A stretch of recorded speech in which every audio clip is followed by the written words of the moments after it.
This animal is the burrowing bettong, and it gets its name because of its habit of burrowing into the ground. It digs very complex burrow systems like a rabbit warren.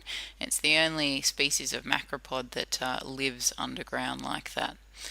It disappeared from Central Australia probably sometime in the 50s or 60s, and it's now disappeared from the mainland entirely, though it can still be found on some offshore islands. You can still find remnants of their burrow systems in a lot of places in Central Australia. Finke Gorge National Park, down at Uluru, up at Newhaven Wildlife Sanctuary. Some of those burrow systems are even still being used today by rabbits and other species.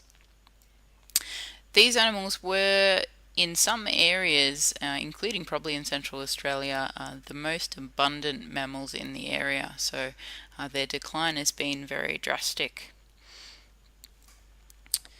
The animals that we have in this Mulga Walk area came from arid recovery in South Australia, which is a large predator-proof exclosure where feral predators have been removed and native mammals have been reintroduced. These animals were living a wild life down there. They didn't get any supplementary feeding, they dig their own burrows, and when we introduced them to this area here, they were very excited about having food offered to them, and they did actually exclude other animals from the food, so we had to come up with more creative ways of feeding the animals.